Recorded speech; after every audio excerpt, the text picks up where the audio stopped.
Welcome to the CodCast. I'm Chris. And I'm Matt. Matt, we're here today for a slightly unusual CodCast in that this is actually doing what we originally intended the CodCast to be, which is to talk about the detail, background information, and to provide a little bit more understanding of announcements. As such, we just put out an announcement on some metallurgy work. We've been threatening a metallurgy episode for a little while. This isn't it, but this is certainly part of that story. And we're talking about increasing recoveries at the Elizabeth Creek project, talking about recoveries at Windabout. And to put this in context, and I think it's important to understand what we're seeking to do here, we put out a study getting on for 18 months ago now. We started to look at ways to make the project better. You know, obviously the point of putting out a study is to say we can mine it, we can process it. Here is a plan. Here is a detailed understanding of the project as it currently sits. But that's not the best the project can be. That's just the start of a journey, in my opinion. That's why it's a scoping study, not a definitive feasibility study. Now, we looked at the key levers, and the key levers were obviously underground mining. This is relatively unusual mine in Australia, but very common overseas. So we set to looking for groups of consultants that were able to really understand this, people who've got experience of these types of projects in Africa and Europe. The result of that has been a 45% increase in net present value. And probably if you're watching the CodCast, you already know this, so I'll get to the main point. The next lever has really been metallurgy, hasn't it? You know, saying recoveries, improved recoveries are, you know, something worth looking at, worth chasing. Obviously, there's a very detailed announcement has gone out. As always, there's about 20 pages of compliance, JORC Table 1, and all the usual fun stuff that leads to me getting emails saying this is too technical. In simple terms, can you explain what have we done? What is this? Why does it matter? Right. So any deposit has a mix of sulfide and oxide when you're talking about how the copper is actually hosted within the rock. Sulfide traditionally, typically, floats fairly easily. Oxides, they tend not to float so easily. There are special chemicals you can add to the float cell that will help separate those oxides from the gangue and get them into the concentrate by floating them.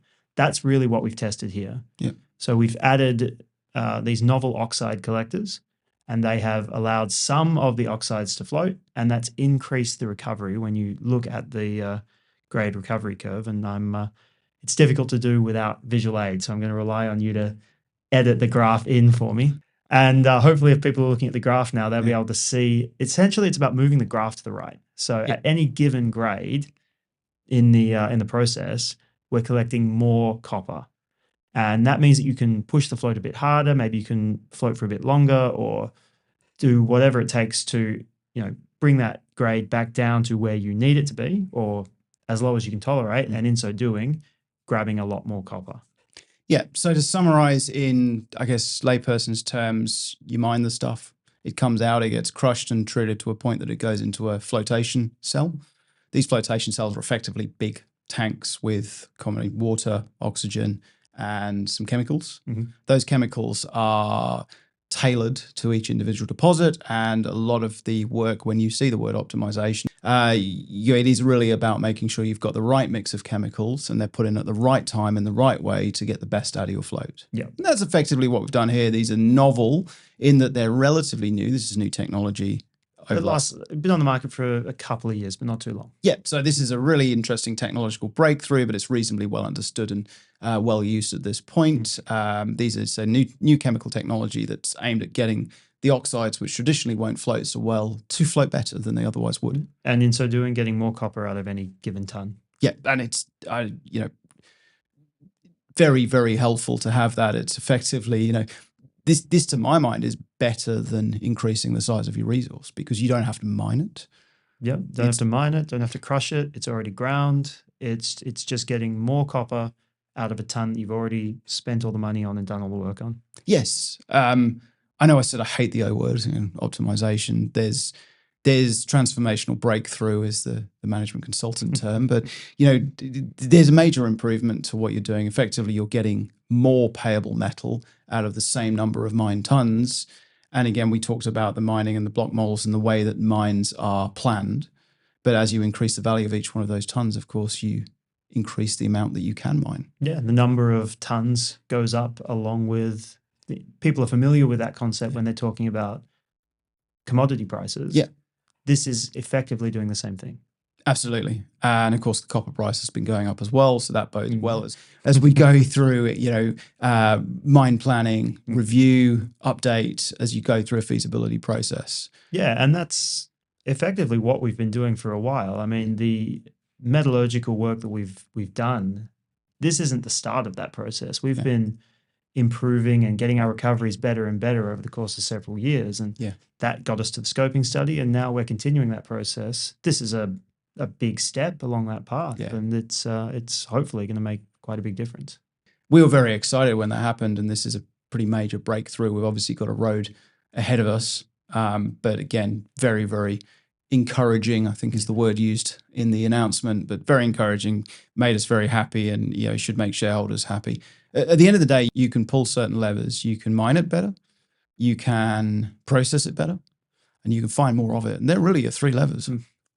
We're going to get back, well, we're already back into the lab. I think we've signed off the next stage of work.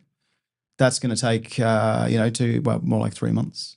And we look forward to obviously flowing all of that through. In the meantime, we have an ambitious and exciting exploration program looking right across the sulfides or the sedimentary copper cobalt, obviously looking to ME East, and we've been doing some work on target generation right across the tenure as well. And, we keep talking about levers, and we've pulled a lot of levers already since the original study's gone out, 45% uplift.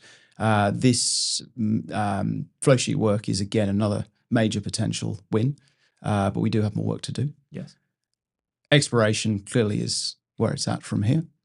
And so again, we continue, and we're very excited about that. So we'll come back for another episode relatively soon. Yep, we've got a few interesting targets down south to talk about. Hopefully. Yep, and we keep promising Katrina in to talk as well. I still haven't edited the last one that we filmed in Adelaide, so that has to be done tonight.